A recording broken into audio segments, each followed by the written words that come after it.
Tell you what, you TYM guys get a little overconfident driving with that loader up. Don't these things flip over like the green ones? No, they actually use steel in the back of these things.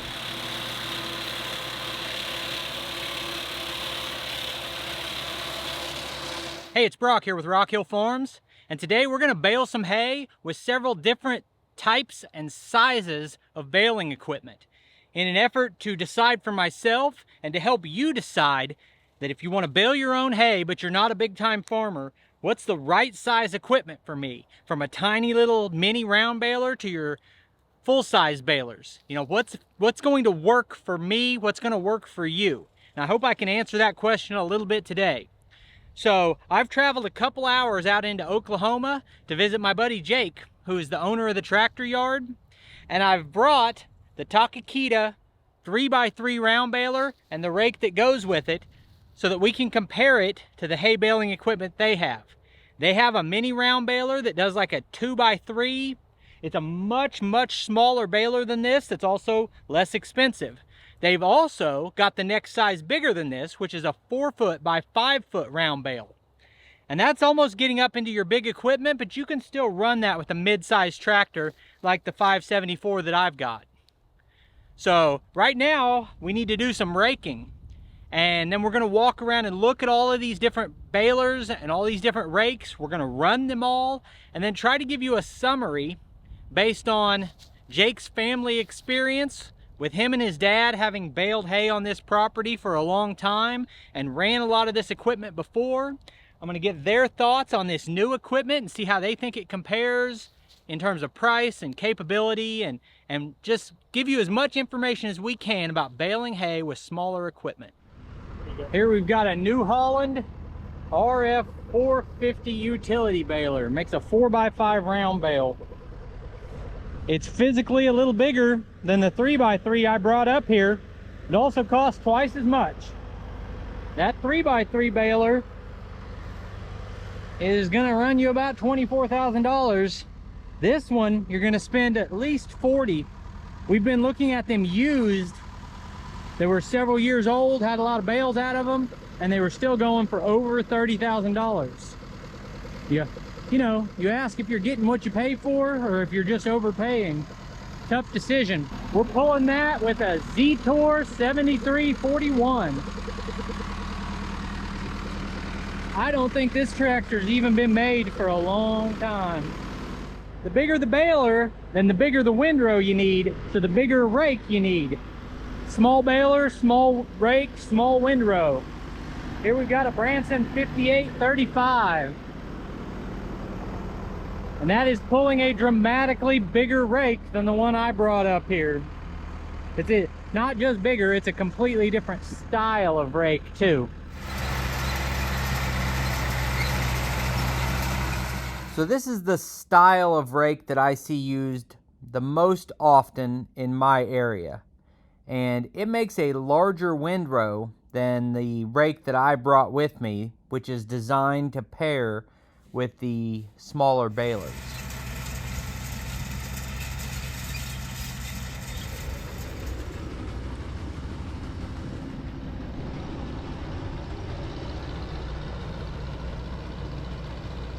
In my area, the most common hay equipment that I see in use is New Holland and John Deere. And probably New Holland even more than the John Deere.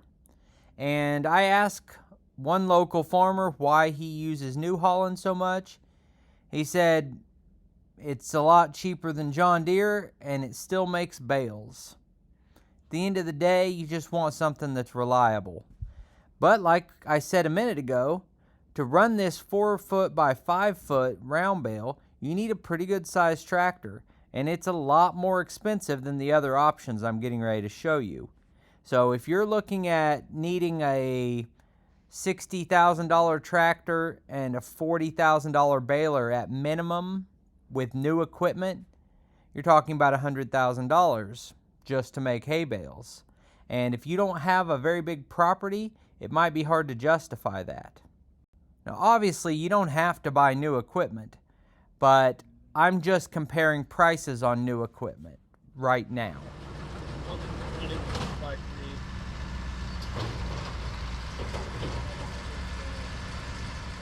see how the center of that baler is, it's not that swirl, that's how the stick shape. Hey, you almost looked like you knew what you were doing. I can tell you, Mike. Yeah. So as the owner of a dealership, Jake is trying to make a decision right now whether or not he wants to carry small hay baling equipment and offer that for sale to his customers. Maybe even a package deal with a small tractor and a small baler that'll work together. And he's trying to decide if he wants to do that, and if he does it, what size machine should he go with, and what manufacturer, all of that.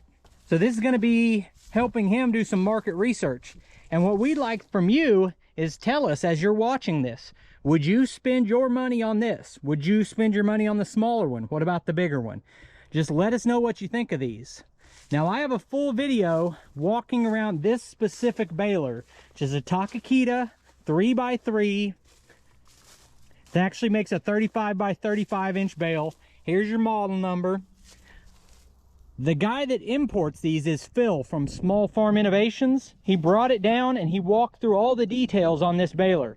So I'm not going to repeat every bit of it. If you want to see every detail about this baler, I'll put a link at the end where you can watch the video I did with Phil. The biggest thing we're focusing on today is size and style and type of balers. Now this one I think is really cool. It's got kind of a unique system that it uses a 2-point hitch that swivels in 2 directions. Makes for easy pickup and makes it follow the tractor really easy. It's got an electronic connection right here. You plug this into a control box, and this is how you control your baler, and that's wired up to the battery. It was really easy to set that up. It's just a quick connect plug and then a battery cable that runs down here and gives it power. And honestly, that system that's being used is basically exactly the same as what's being used by the bigger 4x5 baler that cost a lot more. Now here on the other tractor that we're using, we have the rake that came with this baler. A lot of people like to buy these smaller baling setups as a package deal to get your cutter, your rake, and your baler all in one affordable package. So this little rake is torn down for transport. We need to set that up real quick and then get some raking done. So while Jake's leveling that out, I want to point out that this rake is a dual purpose. It's got a cam on it, and as it comes around, when it hits that cam, your rakes come up and release the material. If you want it to rake, you set that cam, you pull a lever, and that cam has the rakes come up while it's on that side next to the chute. That creates your windrow. You flip that cam the other way, and it's just one lever. You just pull a lever. You turn it the other way, it'll be like it is now, where that back rake is coming up and it's releasing that material more spread out.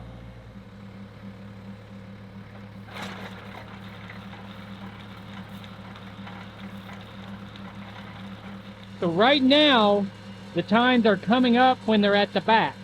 That is tedding. The way we had it before, the tines are coming up when it's at that deflector shield. That's raking.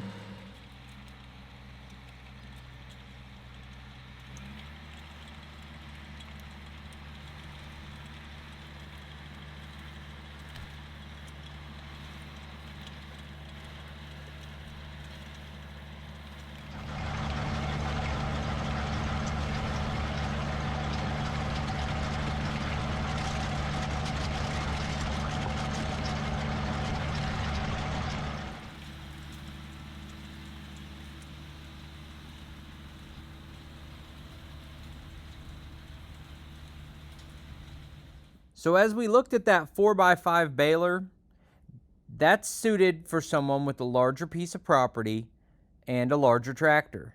If you've got more than 50 acres and you have a tractor that's 60 to 70 horsepower, you probably want that big baler.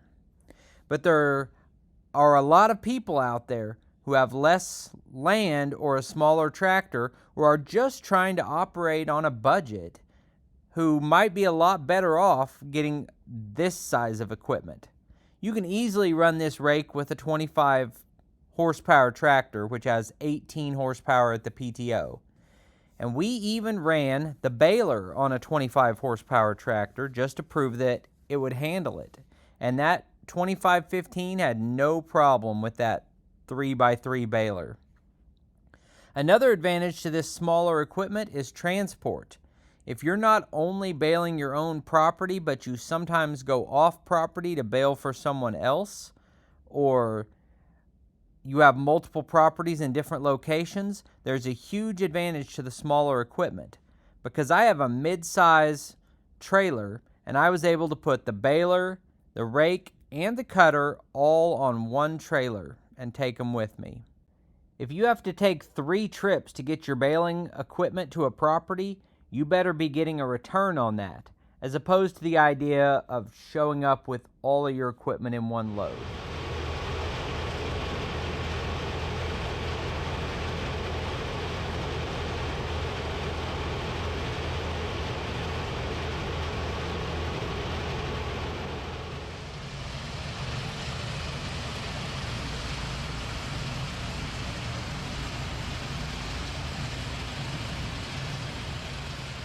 I mentioned earlier that I got this equipment from Phil at Small Farm Innovations, and I'll put his contact information in the description of this video. And I can tell you for a fact whether I decided to go with the smallest of mini round balers like you'll see in a minute, or this size here, or the next size bigger, the first phone call I'd make before buying would be to Phil at Small Farm Innovations.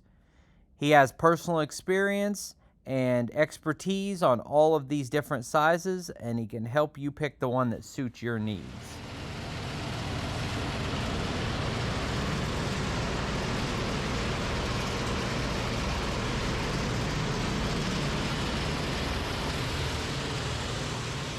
Looking at the 3x3, I feel like that's suited for someone who has anywhere from a 25 horsepower tractor up to 50 to 60 horsepower, and a property between 10 and 50 acres.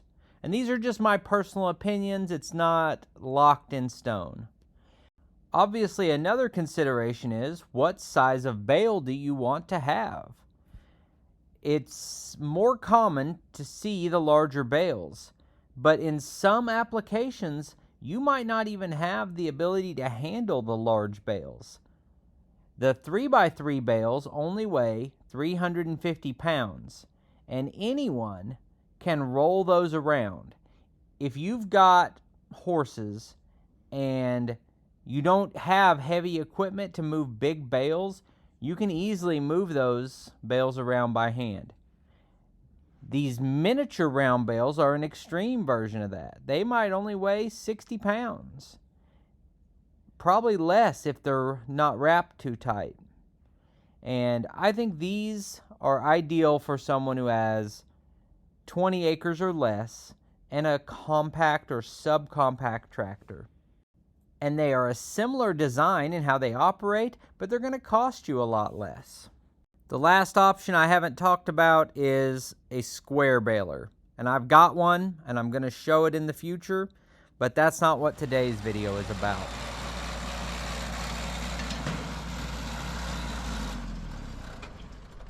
Woo, doggy! Hey, not bad for sitting for 5 years. You know, Yeah.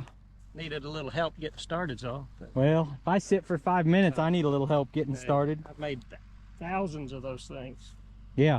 Only bad thing is that, but I had a guy make that grapple right there. I can pick up 2 at a time with that grapple. Not They're bad. just light, so you can't stab them with a hay spear, so you just build a grapple for them. So what we have here is 3 sizes of balers that are ideal for 3 different tractors, 3 different people, 3 different properties. It all depends on what you have and what you want to spend, but all of these serve a good purpose. So I appreciate you taking time to watch the video. I'll put links on the screen to a couple more of our videos, and I'll see you next time.